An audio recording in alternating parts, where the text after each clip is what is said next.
Light quality is one of those interesting things that really influence the way we feel, but we don't really notice.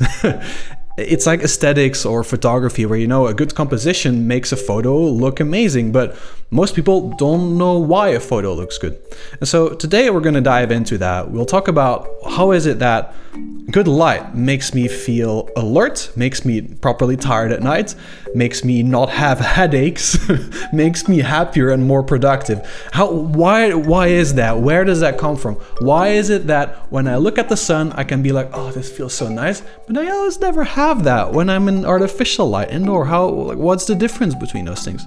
So we're gonna figure all of that out. We're gonna cut through all the misinformation, all of the things that people don't understand, and you'll be able to properly know, okay, what's a good light? How can I tell? What do I need to get, and also a little bit of the science behind it. Why does it do this or that?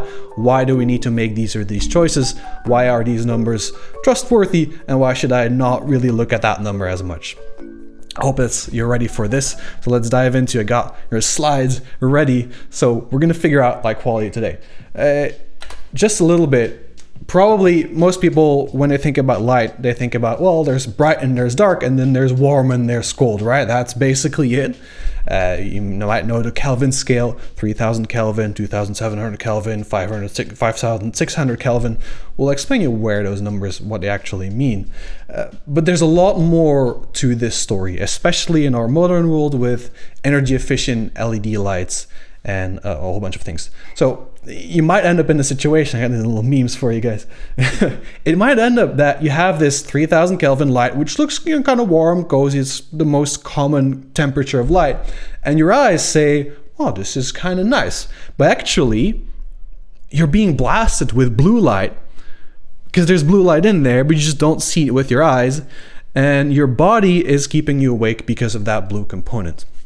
Or it can be looking steady and very calming, but actually the light is flickering like crazy and your nervous system is like, oh, what's going on here? You don't notice explicitly, but you feel that there's something off, something going on here.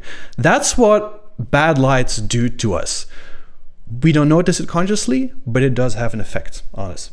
And when I actually started looking into even this color temperature, warm and cold thing, I noticed that, and it's just Google Images, the first things that come up in Google Images, and these are just wrong.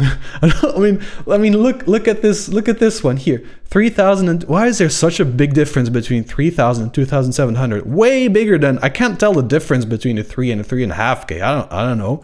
Like, this is not 2700 Kelvin. That's not what that light looks like. And so you might be looking at this chart and like, well, this is nice. I want the 2700. And then you buy it and then the light looks different than this little chart. This one is like, I don't know why this 3000 is green. It's supposed to be white. This one is sort of okay, but they're categorizing daylight white between 4200, 4500. That's not really all daylight white. It kind of gets to 5500. That's the standard daylight white. So much of the information that you even find on the internet is not really correct. So today we will figure everything out. This one's okay, actually. This looks like 3000 Kelvin, 2700. Like this is a good reference. But that's just the color temperature part. There's a lot more that we're going to talk about. So today we'll talk about, okay, why does light quality matter? You saw some hints of that already. Then we'll talk about, okay, what makes a good light quality? When is a light high quality versus not? What is this hidden thing that is making it good light or bad light? Then how can you know? Because you don't see it when you look at the light. And then finally, we go to kind of your home lighting system where you'll make the choices of, okay, what do I pick for which time of the day? Where do I put my lights? What are the things that I can do there? So I hope you're ready. Let's strap in. You can take notes if you want to, but you don't have to. I think you'll remember. That's my job, at least. Okay, why does this matter? Well, our biology is adapted to follow the sun.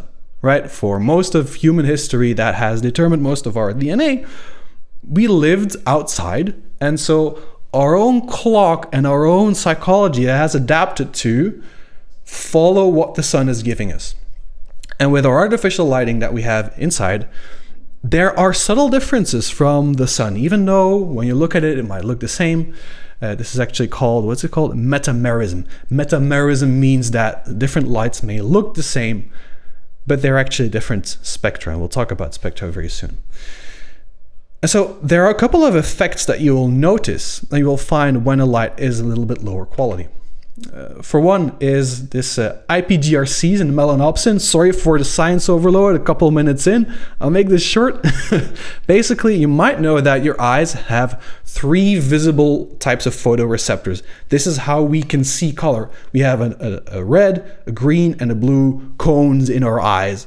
And with each of those, we capture specific parts of the visible light spectrum, so specific frequencies of light. And we kind of combine them and match them up together, and with that, we can sort of tell colors apart. We know red, blue, and green, obviously, but we can also tell the colors between them by feeling how much of a red is in there, how much of a green is in there. And that's our visual perception. But there's also another one. There's also IPRGCs, and these guys, they're not part of your visual system, like you don't see it, but it does influence your sleep and wake cycle. These are receptors that have a melanopsin, and they're particularly sensitive to blue light, so between 460 and 480 nanometers. And so how much of this frequency of light we receive will determine how much our melatonin production is repressed. That means that when there's a lot of blue light coming in, our melatonin production will be suppressed, which means that we will stay awake and we will feel like we're not tired. That's good during most of the day. It's not good during the night. There's this different aspect here, flicker. And this is actually how a lot of modern lights dim. If you want to make them brighter or darker, what can you do? Well, I guess you can just turn them on and off very quickly. And then on average, they're kind of brighter or dimmer, right? Nice, perfect. And it looks like it's actually dimmer. But in the meantime, your nervous system is going like, whoa, this thing's going fucking crazy. You can tell this actually when you point your camera at a light, and you might have to decrease the shutter speed a little bit. But you might see banding like in this image. You see that there's these dark spots and light spots. That's not what it looks like in real life, but that's what it looks like on your camera, because your camera is capturing the flickering that's going on. And so it turns out that this flickering, it gives you headaches, basically, especially people who are more sensitive to this, of course. If you have migraines often, then this might be like 4 times as much probability that you get a migraine from being under this light versus being under a light that properly gets brighter or less bright. So it's one of these things there, it might not have an effect, but it probably has an effect. And so by the end of the video, you'll probably get very high quality standard for lights, and you'll probably end up in the same situation as I am, which is like, well, I guess I'm gonna have to build my own lights because nobody else is making them out there. All right, so that's flickering. And then just feeling. We also notice that when people are more in the sunlight throughout the day, you just become happier. When there's bright light, we tend to feel a little warmer. We tend to feel our emotions more intensely. It's just, when you feel more light, everything is more awake. When you feel less white light, everything is kind of dimmer. And so in well-lit rooms, people behave better. They're more generous because they kind of feel more observed in that sense. And so there's a lot of these effects, so like no headaches, feeling happier. Actually, warmer light makes you look at other people as being friendlier and more nicer. If we have cold light, then we don't judge people as positively. So we have all these effects that we really need to take care of to make sure that we are actually properly happy. And so light is a huge effect on all of this. Just for comparison, when you're inside, so the way we measure brightness is in lux. When you're inside, you probably have like between 100 and 500 lux that falls on you. Outside, a sunny day can be 10,000 to 100,000. So the light level is huge. If you're a photographer, when you're taking photos indoor, you have to like crank up the whole thing because it's so dark inside. But because our eyes adapt to it, we don't really notice how much of a difference. It's like 50 times as bright outside. It's crazy. But we don't really notice unless we really know what's going on. And it does have an effect on our psychology. All right, what makes good light quality? There is kind of a simple rule here that you can take as 90% guideline, which is the closer the thing is to the sun, well, in terms of how the light emits, the better it is. And this is with the caveat, of course, that the color of the sun, at least as how we see it, changes throughout the day, right? There's dawn and there's dusk and there's midday and there's different colors and different light levels. So ideally, the artificial lights that we have kind of follow the sun as much as we can. And towards the end, I'll show you some automations where you can actually do this. But that's the general rule that we can think of. Okay, so how does it actually come that when we look at a light, it all looks kind of white, but then low quality lights and high quality lights, where is the difference there? The difference is in the spectrum of light that these emit. So yeah, there you go, perfect, that's what I wanted to show. So when you look at the frequency of the light that's being emitted by different sources, something like the sun has a quite even spectrum. The sun is a little bit choppy because we have the atmosphere in between of the earth cutting out some things, but for the most part, it's a relatively even spectrum. It has all of the colors in it. That's why it's super white. And then something like an LED, actually often because of the way LEDs work, LEDs are actually blue. And so we need to make them warmer. What they do is they put a little phosphor layer on it and they take some of the blue light and it emits some red light instead. And so the spectrum of LEDs often has like a blue spike because most of it is blue. And then there's a bunch of little other colors in there as well. When you look at it, because of your RGB cones in your eyes, it looks kind of warm white, but there's actually quite a ton of blue in there. That's what you see when you look at it directly. It does have an effect on how things look like under this light. So how the light reflects, right? When you look at something, when I have like this little glasses cleaning thing, it's quite colorful. So the light comes on here and then it reflects into my eye. And if the spectrum of the light that's being emitted, it doesn't include, for example, the red as much, when it reflects on this it cannot reflect as much because it's not there. And so that will mean that the red in this thing will look a little dull, will look a little off. And so we have that with all of these colors, and the closer you get to a sunlight spectrum in your light, the better you will feel and the more nice everything will be basically in your life. The way we measure this is with CRI. I'll go into a little bit more details later, but here's a good comparison of, this is the same subject under 3 different lights. On the left is a very high quality light, on the right is a very low quality light. If you're a photographer, you notice that like, oh, well, this is kind of like, the right one is, there's a lot of green in there, so I need to maybe pump up the magenta a little bit, maybe add some saturation in the orange so that her face at least looks alive. On the left, this looks perfect, right? And she's holding a bunch of color samples, and we'll see those are the CRI color samples, so we'll get into those a little bit later. But now this should give you a feeling of, okay, what does it actually feel like when I have a high quality light versus a low quality light? A different example, this is a room. This one is a lot more subtle, but this is a room under a pretty good light. And when we look at the same room under different lights, that is not as good. This is how it looks like. I know it's very difficult to tell. When you like switch back and forth, you can tell. I would encourage you to look at the reds. Quite often it's the reds that fall apart more quickly. So it's like this paprika here or this dress. And when we look at the last one, it looks a little bit flat and a little bit dull. That's what happens when you have a lower quality light. And when we look here, the numbers of these light quality are actually both pretty high. But I find that those last few percentage points of getting from like an okay light to really, really good light, that's really where you feel it. That's where you're like, oh, this is a nice place to be. So it is something that can be quite subtle, but I think it's worth it to pay attention to this. Here's some examples of the spectra of different light sources. So this is sort of daylight. Incandescent is, you see a whole bunch of black. That's infrared. That's heat. So that's why our incandescent lights are very warm and very energy inefficient, because all of the light that they put out is something that we cannot even see. So that's what we call inefficient. But it doesn't have a lot of blue, so it's really great for the night. Fluorescent is just all fucked up. Just don't get the fluorescent light. Your body will not like it. Halogen's pretty nice. You see cool white LED, warm white LED. You see even this warm white LED has like this blue spike. So even if it looks warm, it might upset your system and it might disallow you to go to sleep. All right, This flickering thing quickly told us, so this is what we call PWM, pulse width modulation, is we're gonna turn it on and turn it off, and with the timing of like it's on average on more often than off, or it's off more often than on, then on average is like brighter or less bright. If you flicker it fast enough, it's probably fine, like faster than 300 times per second. If you flicker it slowly, which it can because our electricity systems flicker at like 120 hertz, that could be a problem. That's kind of too low. That might actually affect us.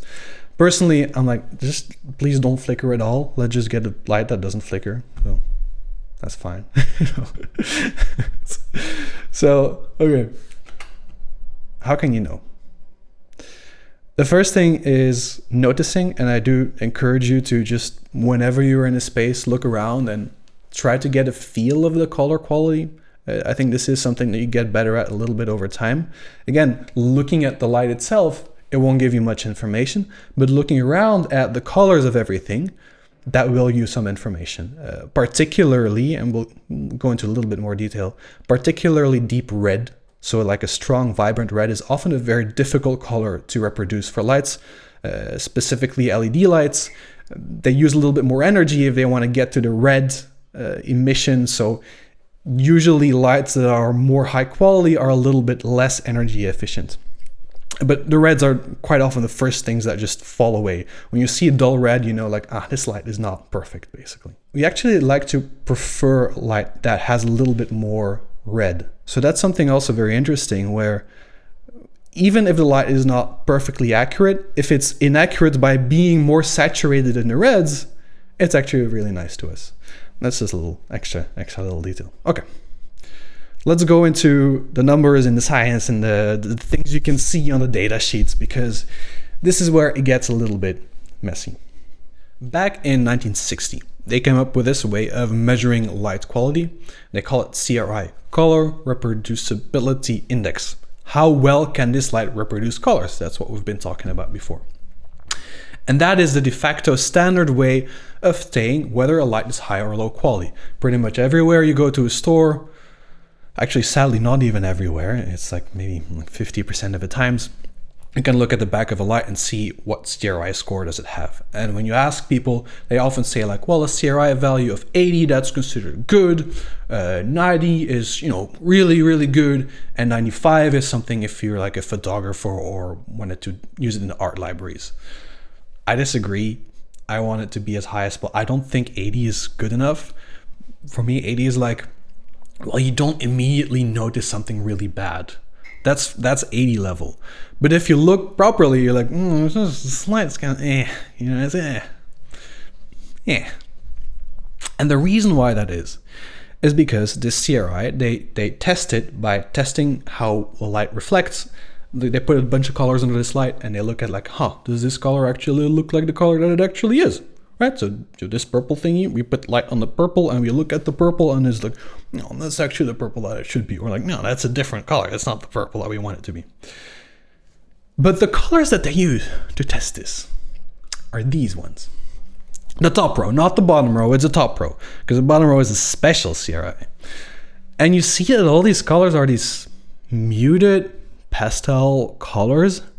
And so it turns out that if you're a lighting manufacturer, you can get your light to be really good at reproducing this top row of colors, but then be really shit at reproducing something like R9, which is a very special one. This is the one you want to pay a lot of attention to.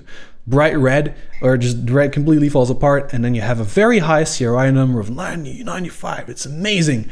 And then you put the thing on someone's face, and then they look like they're dead because there's no red in their face.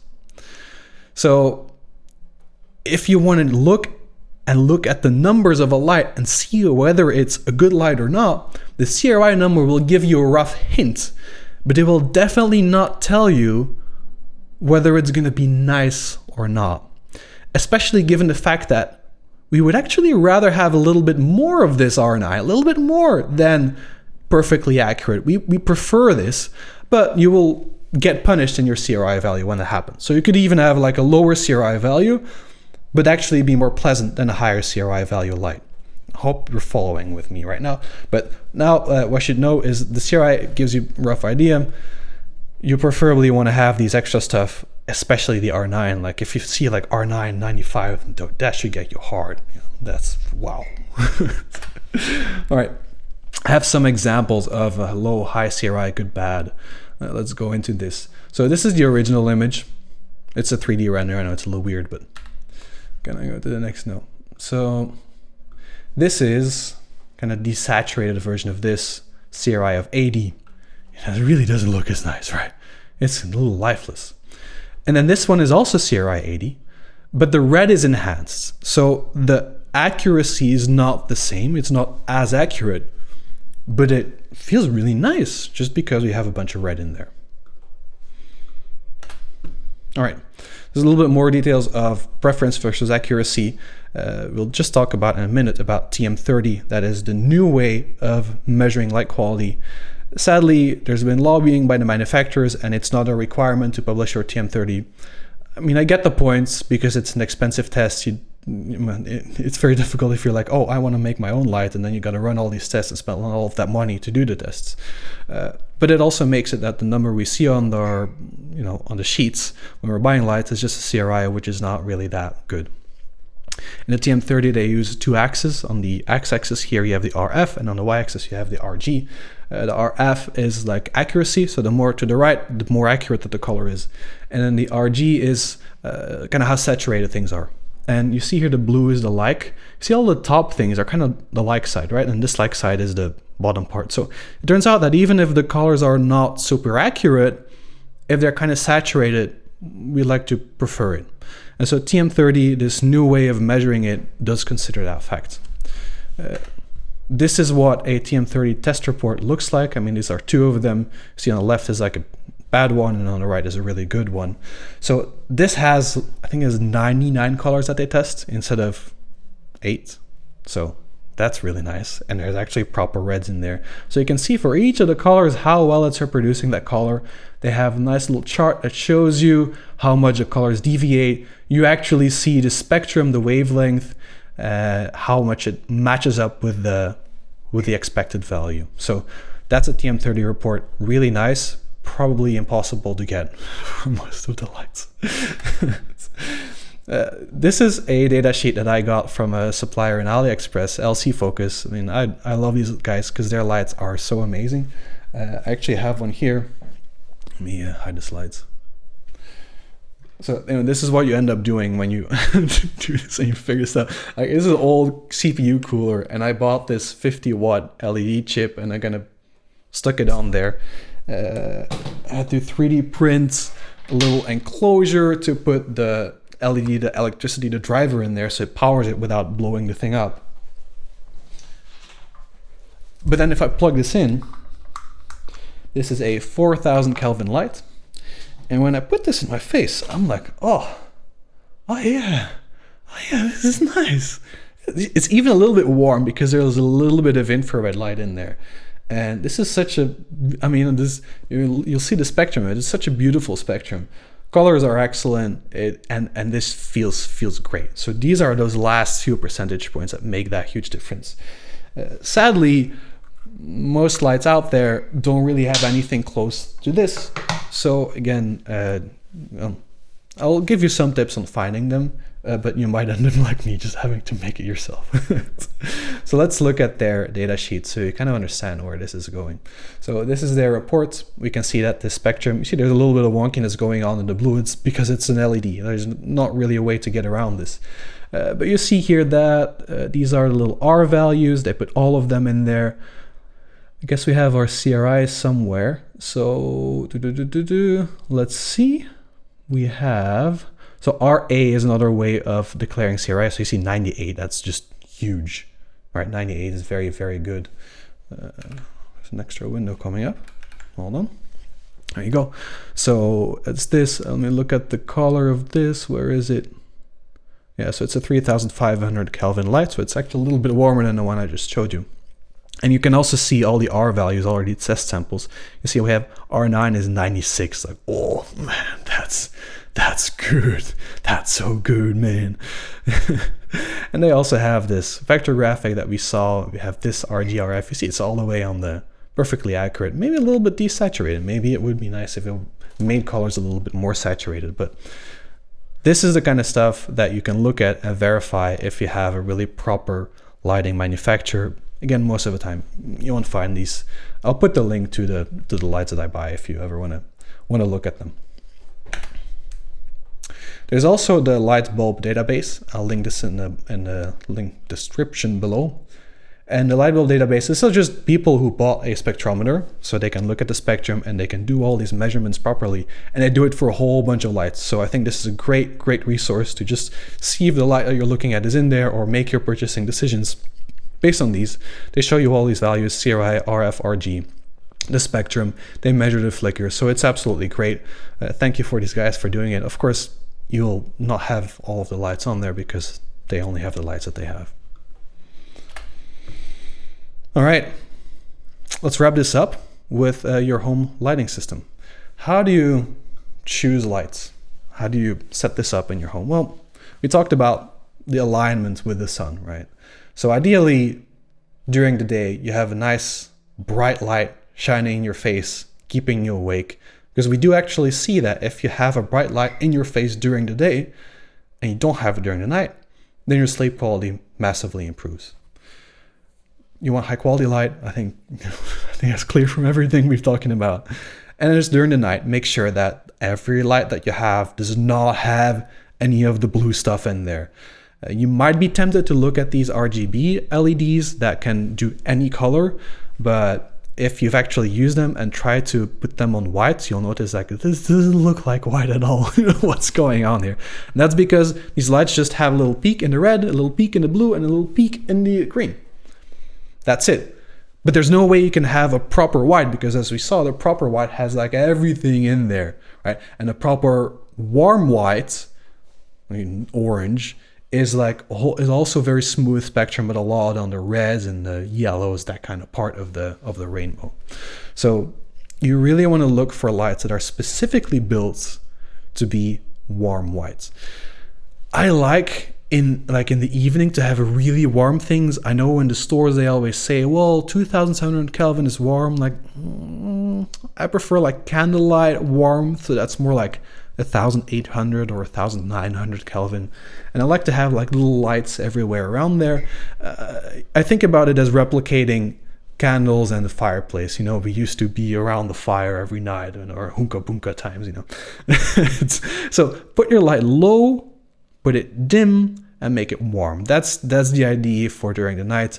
And during the day, just blast as hard as you can, because there's no way anyway you're going to reproduce the actual sunlight. So still try to get outside there. And this last thing I wanted to show you in my automation, which is one of the reasons I'm actually building my own lights, because I don't find proper warm white lights that I can control with my home automation. This is a summary of what you just said. There's this thing in Home Assistant called adaptive lighting. So if you have Home Assistant, you know that it can control all of the smart stuff in your home. And I really like adaptive lighting. This kind of looks at the weather, it looks at how high the sun is in the sky.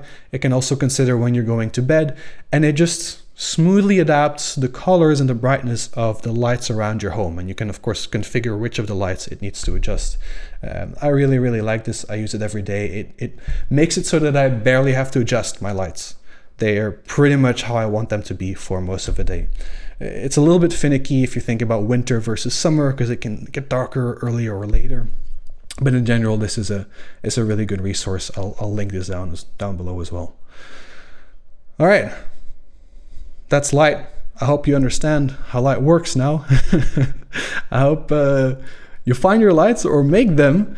I will be posting the story of what I'm learning, or how I need to figure out how I make these lights myself. So if you're interested in that, feel free to subscribe and keep an eye out for that. It's a longer project, so it'll take some time before I get finished manufacturing the circuit boards and all those things. But thank you for watching. I hope you enjoyed it. If there's anything you want to add or anything you want to ask, I'm in here. I'll be reading the comments, I'll be responding, and maybe other people will as well. So thank you, and I'll see you the next time.